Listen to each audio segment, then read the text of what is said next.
Sometimes you hear about communities. It could be your village.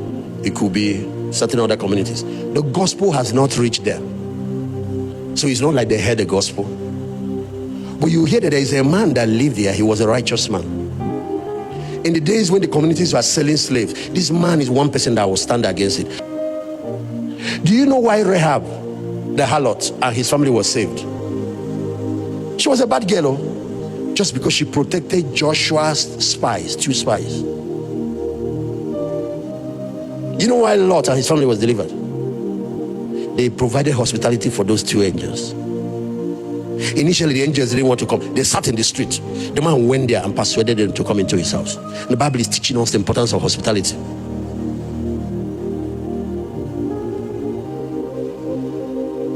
Sometimes you hear, even in a community, people are doing idol worship, doing human sacrifice. You hear of a man that lived there. He will be against killing of a fellow man, against oppression of the widows, against taking other people's land. And sometimes they suffer for it.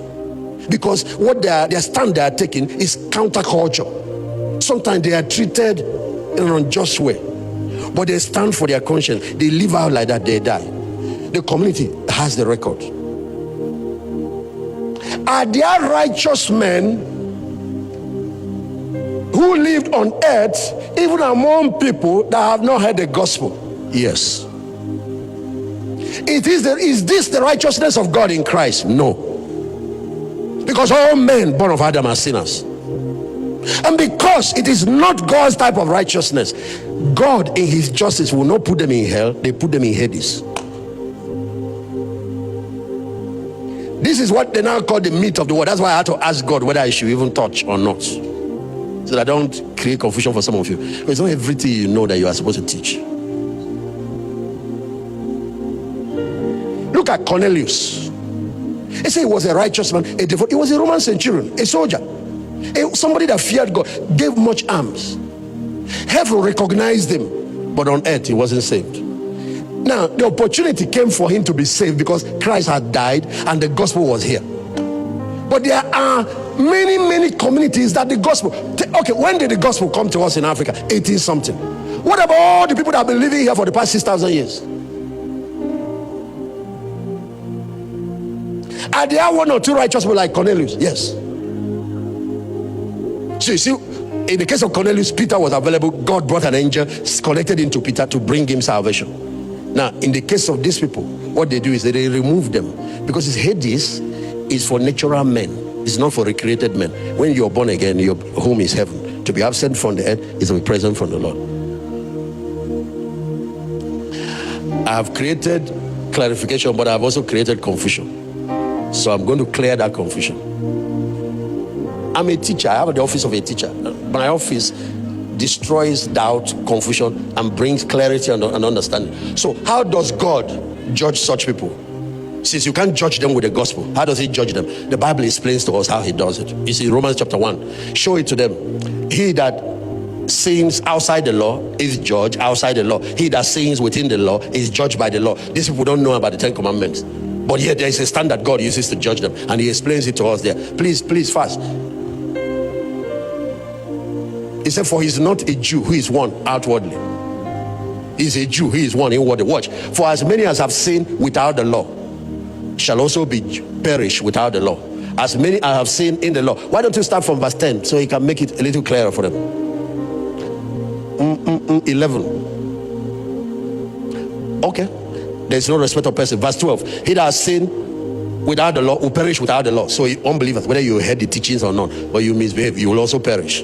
But as many have sinned in the law shall be judged by the law. For the Jewish people who knew the law and other people who were taught, they will be judged by it. Now verse 13. For not the hearers of the law are just before God, but the doers of the law that shall be justified. Verse 14. Now this is how their judgment is done. What if your grandfather was a righteous man, but the gospel never reached your village in his days, but he lived? Will God throw him to hell because he didn't hear the gospel? That's not how God is a just God. He has a justice system. Now watch how he judges such people. For when the Gentiles, these are heathens, which have not the law, do by nature the things concerned in the law, These, having not the law, are a law to themselves. Verse 15. Which show the work of the law written in their hearts, their conscience also bearing witness, and their thoughts, they meanwhile accusing or else excusing. So you see what God uses to judge them, the law of conscience.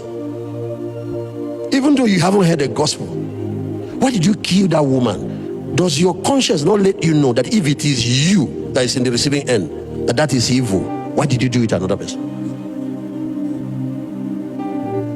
I know you don't have the 10 commandments. Why did you take that man's wife? Okay, if another person does it to your wife, how will you feel? So there are human beings that have followed their conscience and they have done what is right. They are not perfect people. God counts it for them. All through the Bible, you keep meeting such people.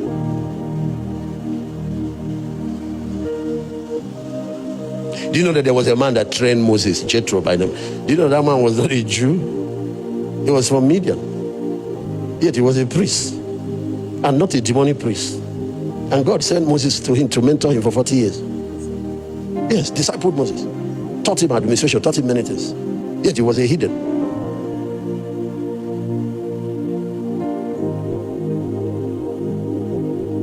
Do you know that Noah was not a Jew? Do you know that Enoch was not a Jew? And the Bible calls them righteous men. Do you know that the Jewish race started with Abraham? And do you know that Enoch was not born again? He's not like a New Testament believer. Do you know that Noah was not a New Testament? Huh?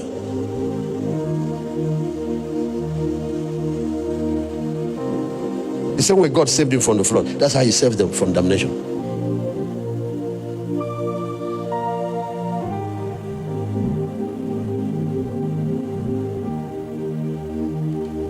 Hey, that verse one more time, but NIV this time.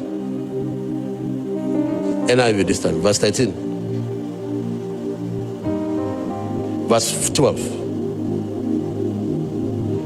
All who sin apart from the law will also perish apart from the law. And all who sin under the law will be judged by the law. You know, I've removed believers out of this. We're now dealing with the rest of the world. So you see the rest of the world is broken into two: the Jews that are under the law and the rest of the people that were not under anything. Okay, verse 13. For it is not those who hear the law who are righteous in the sight of God. It is those who obey the law that will be declared righteous. There is a righteousness according to the law. Verse 14. Indeed, when Gentiles who do not have the law do by nature things required by the law, they are a law for themselves, even though they do not have the law. Verse 15. They show that the requirements of the law are written on their hearts, their conscience also bearing witness, their thoughts sometimes accusing them, and at other times defending them. Verse 16. This will take place on the day when God judges people's secret through Jesus Christ, as my gospel declares. The final judgment, this is what God will use on that day. So when it is over, nobody will say, God, this is unfair, you cheated me. No, everybody will get what he deserved, because God is a righteous God. And now that also brings me to this thought. Now that Christ has died, risen from the dead, you and I are commissioned to go into all the world, preach the gospel, give every man, every human being an opportunity for salvation. If you've checked Matthew 24 verse 14, he said this gospel of the kingdom must be preached in all the earth as a witness. Then the end will come. Do you know why the end judgment is waiting till we have preached the gospel to everybody? God does not want anybody to say, I did not know, nobody told me.